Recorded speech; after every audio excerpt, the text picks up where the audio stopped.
Resulta increíble pensar que alguien puede estar riendo a carcajadas con un grupo de amigos o simplemente poniéndose una gota en el ojo para la presión ocular y de repente terminar en la sala de urgencias luchando por respirar. Sí, es una locura cuando lo piensas así. Totalmente. Porque normalmente, a ver, cuando pensamos en el asma, la mente se va directo a una nube de polvo, ¿no? O al polen flotando en la primavera. Ajá, a los sospechosos de siempre. Exacto. Pero las notas, investigaciones y artículos clínicos que reunimos para nuestro análisis a fondo de hoy pintan un panorama que es honestamente un campo minado de variables invisibles. Hoy nuestra misión es desentrañar esta red de factores que desencadenan las crisis de asma o broncoespasmos. Y es una red inmensa. Sí, y les adelanto algo a quienes nos escuchan, estamos ante una telaraña de detonantes muchísimo más compleja y sorprendente de lo que cualquiera podría imaginar. Lo fascinante aquí es que el asma no es simplemente un defecto mecánico del pulmón. No es como si fuera una tubería rota que hay que cambiar. Claro, no es plomería. Exacto. No lo es. Es en realidad una respuesta de un cuerpo que está interactuando y negociando constantemente con su entorno. O sea, es un diálogo biológico continuo entre nuestras defensas, el aire que respiramos, las cosas que ingerimos voluntariamente y hasta la forma en la que procesamos nuestras propias emociones. Todo, absolutamente todo, está interconectado. Bueno, vamos a desempacar esto, porque lo primero que salta a la vista en nuestros documentos es lo que podríamos llamar, digamos, el campo minado invisible. Ajá. Lo que respiramos a diario. Tal cual. Estamos hablando del aire mismo. El texto menciona los alérgenos clásicos de interiores. Ya saben, los ácaros del polvo, el epitelio, que es básicamente la caspa de las mascotas, y sí, los restos microscópicos de cucarachas. Sí, eso último no es muy agradable de pensar. Nada agradable. Y en exteriores tenemos el polen de las gramíneas, los árboles y esas esporas de hongos ambientales con nombres que suenan a villanos de película, ¿no? Como Alternaria, Penicillium o Aspergillus. Exactamente. Y para entender por qué ocurre la crisis con estos elementos, hay que ver cómo funciona el mecanismo interno. A ver, para una persona sin hiperreactividad bronquial, inhalar una espora de Aspergillus no significa absolutamente nada. El cuerpo la limpia y ya. Exacto, la limpia y ya está. Pero en un sistema respiratorio asmático, el sistema inmunológico interpreta esa misma espora no como polvo inofensivo, sino como una amenaza existencial absoluta. Es como si las vías respiratorias tuvieran un sistema de seguridad ultra paranoico. Esa es una buena forma de verlo. Sí, pensemos en un edificio inteligente donde, solo porque entró una pequeña mota de polvo por la ventana de la recepción, el sistema entra en pánico total. Suena la alarma general, se bloquean violentamente todas las puertas y se encienden los aspersores contra incendios a máxima potencia, inundando los pasillos. Totalmente. Y en este caso, las puertas bloqueadas serían los músculos que rodean los bronquios contrayéndose de golpe, y los aspersores descontrolados serían esa producción excesiva y asfixiante de moco. Esa es una excelente analogía para visualizar la broncoconstricción y la inflamación aguda. El cuerpo, pues, en su intento desmesurado por defenderse de este supuesto invasor, termina bloqueando su propia vía de supervivencia. Es irónico, la verdad. Muy irónico. Pero si miramos un poco más allá de los alérgenos biológicos tradicionales, el documento nos lleva a un ángulo mucho más amplio. Algo de lo que es difícil escapar, que es la contaminación atmosférica y el clima. Ah, claro, los químicos en el aire. Así es. Estamos hablando de dióxido de nitrógeno, ozono, monóxido de carbono y las partículas finas que emiten los vehículos urbanos. Y aquí es importante notar la diferencia, ¿verdad? Porque, estos contaminantes no necesitan engañar al sistema inmunológico como lo hace el polen. Exacto. No requieren una reacción alérgica previa. El ozono o el dióxido de azufre actúan como irritantes químicos directos. ¡Wow! Directos. Sí, queman microscópicamente el tejido celular que recubre los bronquios. Y eso desencadena el espasmo defensivo por pura irritación física. Y a esto se suma el factor climático, que altera drásticamente la física del aire que entra a los pulmones. Eso me llamó muchísimo la atención al revisar las fuentes. No es solo cuestión de decir, hace frío o hace calor. Los datos apuntan a eventos climáticos extremos. Sí, a las anomalías. Ajá. olas de calor, tormentas eléctricas, huracanes o el descenso muy brusco de las temperaturas. La atmósfera misma comportándose de manera agresiva. Así es, un cambio brusco de temperatura altera de golpe la humedad relativa del aire. Si una persona sale de un ambiente cálido a uno gélido, el choque térmico provoca una pérdida rápida de agua en la superficie celular de los bronquios. Se secan las células. Se deshidratan en segundos, y eso envía una señal de socorro a los músculos bronquiales para que se cierren, y así eviten mayor pérdida de humedad. Es increíble cómo reacciona el cuerpo. Ahora, hablando de cosas que metemos directamente a nuestros pulmones, tengo que hacer una pausa obligatoria aquí. A ver, dime. Hay un punto sobre los hábitos modernos en nuestras fuentes que necesitamos aclarar. Obviamente, el humo del tabaco está en la lista de los peores ofensores, activo y pasivo. Pero el documento también señala explícitamente y con mucha fuerza a los cigarrillos electrónicos, el famoso vapeo. Sí, es un tema súper crítico hoy en día. Y aquí tengo una duda enorme, porque la narrativa popular y el marketing insisten constantemente en que el vapeo es, cito, solo vapor de agua inofensivo con sabor a frutas. ¿Cómo es que algo supuestamente tan suave precipita fuertemente los síntomas del asma? Pues esa es una de las grandes falacias de la salud pública moderna. Fisiológicamente no tiene absolutamente nada de inofensivo, y definitivamente no es solo vapor de agua. Entonces, ¿qué es lo que realmente estás inhalando? Los líquidos de los cigarrillos electrónicos contienen propilenglicol, glicerina vegetal, saborizantes químicos artificiales y muchas veces altas dosis de nicotina. Y aquí viene lo grave: cuando la resistencia del dispositivo calienta estos compuestos para crear el aerosol, ocurren reacciones químicas. O sea, se transforman. Exactamente. Se generan nuevos compuestos tóxicos como formaldehído y otros aldehídos. O sea, terminas inhalando químicos industriales transformados por el calor. Precisamente. Y cuando estos aerosoles calientes y químicamente alterados impactan el epitelio bronquial, actúan como un papel de lija microscópico. Ah, eso suena doloroso. Lo es a nivel celular. Inducen un estrés oxidativo masivo y una inflamación aguda. La investigación es tajante en esto. El vapeo precipita los síntomas del asma porque erosiona las defensas naturales del pulmón, igual que lo haría inhalar cualquier otro químico industrial. Impresionante.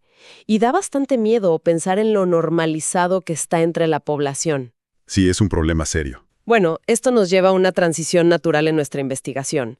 Porque, una cosa es respirar partículas inertes, químicos o contaminación. Pero es algo completamente distinto cuando inhalamos organismos vivos que literalmente secuestran nuestra biología. Me refiero a los virus. Las infecciones virales del tracto respiratorio. Sí, no son solo una molestia estacional. Son, estadísticamente, una de las causas predominantes de las exacerbaciones más graves del asma a nivel mundial. ¿Cuáles son los principales, según los documentos? Los culpables documentados son el rinovirus, que es el patógeno del resfriado común, el virus respiratorio sincipial o VRS, el virus de la influenza y el adenovirus. Pero aquí es donde necesito que me expliques el mecanismo. Porque para la gran mayoría de la gente, contraer un rinovirus significa, no sé, un par de días de congestión nasal, tal vez un poco de dolor de garganta, comprar pañuelos y seguir con la vida. Claro, un resfriado leve. Ajá. Entonces, ¿por qué en un paciente con hiperreactividad bronquial, ese mismo resfriado inofensivo se convierte en una crisis que puede requerir hospitalización? Si conectamos esto con el panorama general, la diferencia fundamental radica en el daño estructural que el virus inflige a la capa protectora de las vías respiratorias, el epitelio. ¿Ok? Imagina que el interior de tus bronquios es como un cable eléctrico de alta tensión. Normalmente, ese cable tiene una gruesa capa de aislamiento de goma que protege los filamentos internos. En las vías respiratorias, ese aislamiento es el epitelio intacto. Ok. Entonces, ¿el virus entra y ataca a ese aislamiento? Exactamente. El rinovirus infecta esas células epiteliales y al replicarse, literalmente las destruye. Es como si el virus fuera pelando y arrancando la goma aislante del cable eléctrico. ¡Wow! ¿Y qué queda debajo? Pues quedan las terminaciones del nervio vago, completamente expuestas al aire crudo, al frío y a cualquier partícula diminuta. En un sistema ya susceptible, dejar esos nervios expuestos al rojo vivo provoca que cualquier mínima brisa desencadene una contracción violenta de los bronquios. ¡Qué imagen tan brutal! Arrancar el aislamiento de un cable con corriente. Sí, el virus no solo inflama, desmantela la barrera física. Y claro, tiene mucho sentido que un resfriado termine en un broncoespasmo si los nervios están literalmente al aire. Así es. Ahora, es una cosa ser emboscado por un virus invisible que flota en la oficina, ¿no? Pero resulta increíble pensar que, según la tercera sección de nuestras fuentes, hay detonantes que introducimos voluntariamente en nuestros cuerpos. Los caballos de Troya. Tal cual, los tragamos creyendo que nos van a curar o nutrir y resultan ser un peligro. Empecemos por los fármacos. Sí, es una de las paradojas médicas más frustrantes. Que un medicamento diseñado para aliviar el sufrimiento te cause una crisis respiratoria aguda. El ejemplo clásico es el ácido acetilsalicílico, conocido mundialmente como aspirina. Ajá. Y junto con ella otros medicamentos de la misma familia, los AINES, los antiinflamatorios no esteroideos, específicamente los que inhiben la enzima COX-1. Claro, o sea, te duele la cabeza, te tomas una pastilla común que venden sin receta y un par de horas después estás en urgencias luchando por respirar. ¿Cómo pasas de aliviar un dolor de cabeza a cerrar los pulmones? El mecanismo metabólico es fascinante. A ver, imagina que en el cuerpo hay una autopista principal por donde viaja una sustancia llamada ácido araquidónico. Esta autopista normalmente se divide en dos caminos. Ok, dos caminos. Uno de los caminos, regulado por la enzima COX-1, produce sustancias que ayudan a varias funciones del cuerpo, pero también causan dolor e inflamación. Cuando tomas una aspirina, bloqueas ese camino por completo para quitar el dolor. Tiene sentido, cierras la calle del dolor. Sí, pero el tráfico tiene que ir a alguna parte. Al bloquear la ruta de la COX-1, todo ese ácido araquidónico se desvía forzosamente hacia el segundo camino, la ruta de la lipoxigenasa. Uy, me imagino un embotellamiento. Exacto. Es como desviar todo el tráfico de una autopista principal hacia una pequeña calle residencial. Ese embotellamiento masivo produce un exceso descontrolado de moléculas llamadas leucotrienos. Y da la casualidad de que los leucotrienos son unos de los constrictores bronquiales más potentes en la biología humana. ¡Wow! Cierras el dolor, pero inundas los pulmones de químicos que los contraen. Es un efecto dominó metabólico impresionante. Literalmente. Pero a ver, detente ahí un segundo, porque aquí hay un detalle en las fuentes que me dejó totalmente desconcertada, y necesito hacer de abogada del diablo. A ver, dime. El documento menciona explícitamente gotas para los ojos. Dice que los colirios usados para tratar el glaucoma pueden inducir un estrechamiento rápido de los bronquios. Fisiológicamente, eso no tiene ningún sentido para mí. Suena raro, lo sé. Es que el ojo es una estructura y los pulmones están en el pecho. ¿Me estás diciendo que el líquido resbala por la cara o qué es lo que pasa? Entiendo perfectamente la confusión. Tendemos a pensar en el cuerpo en compartimentos estancos, pero no lo son. Esos colirios para el glaucoma contienen medicamentos beta bloqueantes. Su función local es disminuir la presión del fluido dentro del globo ocular. Ajá, hasta ahí bien. El problema es el drenaje.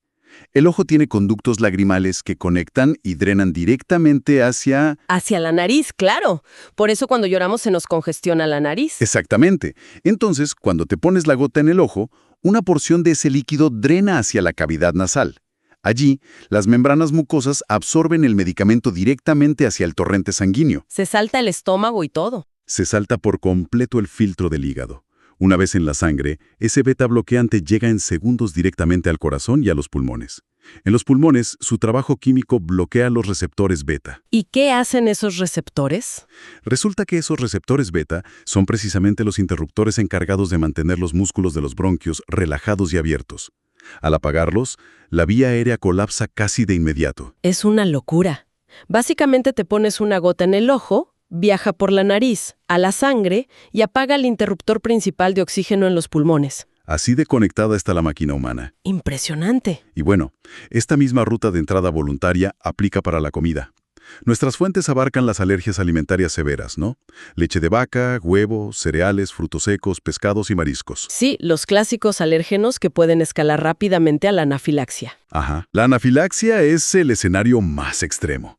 El asma alimentaria inducido por estos productos rara vez es solo un silbido en el pecho.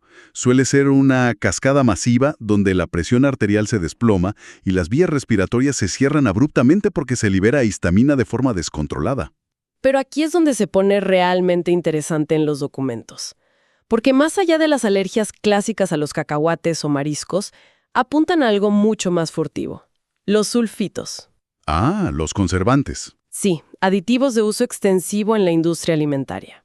Están escondidos en vinos, cervezas, jugos comerciales, vinagres y, sorprendentemente, en las papas desecadas o deshidratadas. Están en muchísimos productos. Es que imagínate estar viendo una película, comiendo unas papas de paquete o tomando una copa de vino y de repente no puedes respirar. ¿Qué diablos hacen los sulfitos en el cuerpo? El mecanismo de los sulfitos es diferente al de una alergia tradicional a las proteínas. Cuando ingieres un alimento con alta concentración de sulfitos, estos químicos entran en contacto con el ambiente cálido y ácido de tu boca y estómago. Ajá. Esta reacción química libera un gas llamado dióxido de azufre.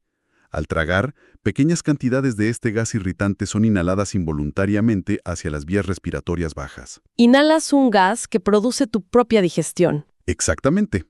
O bien, el gas estimula los nervios vagales en el esófago, lo que envía un reflejo nervioso directamente a los pulmones ordenándoles que se contraigan. O sea, literalmente estás creando una pequeña nube de gas tóxico dentro de tu propio tracto digestivo que termina ahogándote. Es un mecanismo bastante agresivo. Y para cerrar esta categoría de intrusos físicos, el documento añade algo que no comemos, pero que nos inyectan a la fuerza: el veneno de insectos. ¡Ah, las picaduras! Las picaduras de abejas y avispas están catalogadas como desencadenantes poderosos de estas tormentas bronquiales agudas. Todo esto nos subraya que la hiperreactividad exige una vigilancia incesante. Ya sea disfrutando una tabla de quesos y vino o caminando por un jardín donde hay avispas. Así es. Bien, hasta este punto hemos cubierto factores físicos, químicos, biológicos. Cosas externas, digamos. El clima, los virus, la comida, los medicamentos. Pero nuestra investigación nos lleva a un cuarto territorio, uno que me vuela la cabeza porque explora lo que yo llamaría el motor interno. ¿Factores físicos y emocionales? Exacto. ¿Qué pasa cuando el detonante no viene de afuera, sino que es producto del propio movimiento humano o de nuestros sentimientos? Hablemos del esfuerzo físico primero. Claro, el asma inducida por el ejercicio. Es uno de los fenómenos más comunes y mejor estudiados. La base de esto es pura física termodinámica y fisiología. Cuando una persona realiza un esfuerzo físico vigoroso, digamos, salir a correr, los músculos exigen muchísimo más oxígeno. Obviamente, te agitas. Y para satisfacer esa demanda, el cuerpo entra en hiperventilación. Aumenta drásticamente la frecuencia y la profundidad de la respiración. Y lo más importante, empezamos a respirar por la boca. Y al respirar por la boca, estamos saltándonos la nariz, que es como el sistema de filtrado y calefacción por excelencia del cuerpo, ¿no? Exactamente. La nariz está diseñada para calentar y humidificar el aire antes de que llegue a los pulmones. Al hiperventilar por la boca, estamos introduciendo ráfagas masivas de aire crudo, frío y seco directamente al árbol bronquial. Claro, aire sin procesar. Ese flujo torrencial seca rápidamente la superficie acuosa que recubre las células epiteliales. Las células detectan este secado extremo como una lesión y liberan mediadores inflamatorios que provocan una contracción espasmódica. Para visualizarlo mejor para quienes nos escuchan, es como si tuviéramos una esponja de cocina perfectamente húmeda y suave. Si la dejamos en la mesa no pasa nada, pero si le aplicamos un túnel de viento directo a máxima potencia, la esponja pierde toda su agua en segundos. Se seca de golpe. Se encoge, se vuelve rígida y áspera. Supongo que eso es exactamente lo que le pasa a las paredes de los bronquios. Es una descripción perfecta de lo que ocurre. Pero, a ver, si la física del ejercicio tiene sentido, el factor emocional me parece la revelación más profundamente humana de toda nuestra investigación. Las fuentes afirman que las emociones intensas causan crisis agudas de asma. Así es, el estrés emocional agudo. Entiendo que el estrés crónico baja las defensas, pero aquí hablan de ataques de pánico, miedo intenso, un enojo descontrolado. Y lo que me parece la ironía más cruel de la biología humana, el llanto desconsolado y la risa intensa. ¿Cómo es posible que la felicidad extrema sea un detonante? Es una paradoja tremenda, pero mecánicamente tiene todo el sentido del mundo si aplicamos lo que acabamos de hablar sobre el ejercicio. ¿A qué te refieres? Una alegría desbordante, una carcajada profunda y prolongada con tus amigos altera tu patrón respiratorio de manera violenta.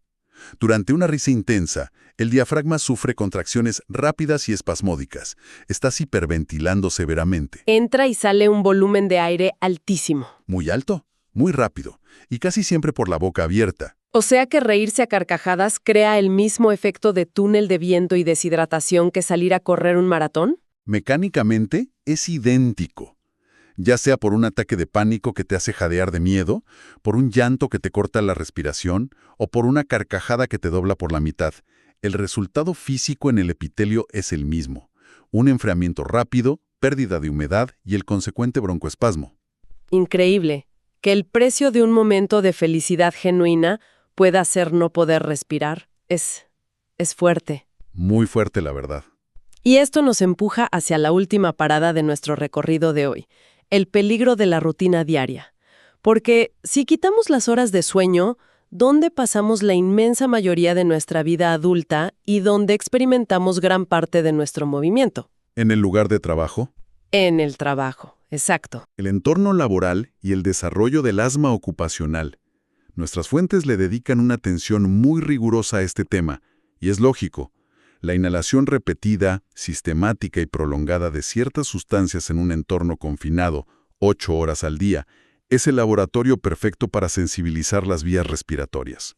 Claro, la exposición constante. El documento clasifica estos detonantes ocupacionales en dos grandes categorías, basándose en algo muy específico, que es el peso molecular de los agentes. Sí, alto y bajo peso molecular. Y aquí es donde necesito que traduzcas la ciencia médica para la audiencia, porque las fuentes hablan de esto, pero nunca explican por qué diablos importa el tamaño o el peso de la molécula para que el pulmón colapse. Empecemos con los de alto peso molecular. Bien. Para entender esto, hay que ver cómo el cuerpo reconoce a los invasores. Las moléculas de alto peso molecular son grandes. Generalmente son de origen orgánico o biológico, como proteínas complejas. Ok, son grandes. Al ser grandes, el sistema inmunológico las detecta fácilmente como cuerpos extraños y produce anticuerpos específicos, desencadenando una reacción alérgica clásica. Aquí encontramos el polvo de harina flotando constantemente en las panaderías, el látex en los guantes de los hospitales o la caspa de animales en las clínicas veterinarias. Entiendo. Son invasores grandes y ruidosos, y el sistema inmunológico los ataca directamente. Pero ¿qué pasa con los de bajo peso molecular? Los de bajo peso molecular son químicos y sintéticos. Son moléculas tan pequeñas que por sí solas el sistema inmunológico ni siquiera las registra. No generan anticuerpos de inmediato. Pasan desapercibidas. Totalmente. Sin embargo, actúan como polizones. Una vez inhalados, se unen a las propias proteínas humanas que recubren los pulmones, alterando su estructura química. Espera, ¿modifican nuestras propias proteínas? Exacto. Y de repente tus propias proteínas se ven extrañas para tu sistema inmune. Es entonces cuando el cuerpo empieza a atacarse a sí mismo tras una exposición prolongada. Es como si estos químicos diminutos disfrazaran a tus propias células de enemigos. ¡Wow! ¿Y qué tipo de químicos hacen esto? Hablamos de compuestos industriales complejos, como los isocianotos, que son químicos volátiles en fábricas de pinturas, plásticos, barnices. También polvos finos de metales y resinas en carpinterías. Pero, y aquí quiero hacer un énfasis absoluto, esto incluye algo que afecta a millones de trabajadores en oficinas y hospitales y que suele pasar desapercibido. ¿Qué cosa? Los productos de limpieza comerciales. Espera, ¿los mismos productos que usamos a diario para que nuestro entorno sea supuestamente seguro y limpio? Irónicamente, sí. Hablamos de productos de uso intensivo y diario que son altamente irritantes. El cloro, el amoníaco y el glutaraldehído, que es un desinfectante químico de nivel hospitalario súper potente. ¡Qué locura! La exposición diaria a los vapores invisibles de estos agentes cáusticos causa un daño oxidativo acumulativo en el epitelio respiratorio. Sensibilizan las vías poco a poco hasta provocar asma ocupacional severa. O sea, el lugar al que vas para ganarte el pan, literalmente te va quitando la capacidad de respirar gota a gota. Es una realidad dura, pero sí. Entonces, ¿qué significa todo esto? Si hacemos una retrospectiva de lo que hemos explorado hoy, hemos navegado desde ácaros en nuestra cama y la polución en las calles, pasando por el virus del resfriado desnudando nuestros nervios pulmonares. El tráfico metabólico desviado por una aspirina.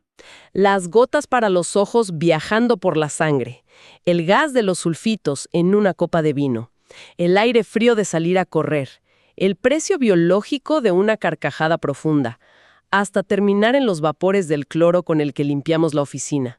Es una realidad verdaderamente abrumadora. Si hacemos una síntesis fundamental de la evidencia que hemos analizado, la conclusión es que los detonantes del asma no son una lista aislada en un rincón de la medicina.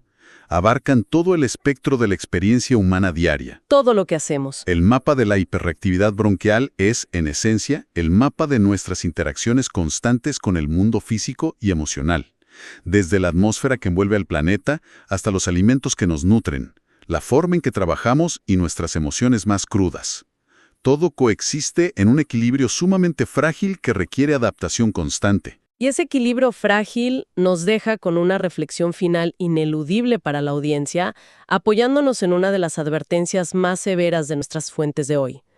Los documentos clínicos señalan específicamente eventos climáticos extremos, huracanes, tormentas eléctricas, olas de calor y descensos térmicos bruscos, como desencadenantes ambientales graves y directos del asma.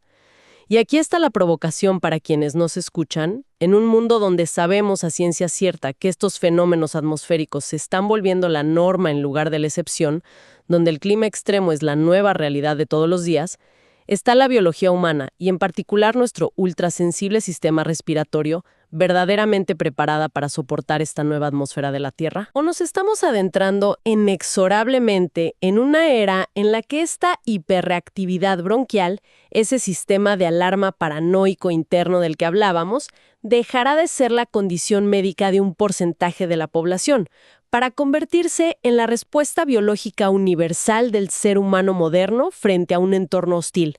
Es algo para meditar profundamente la próxima vez que tomemos aire a pulmón lleno.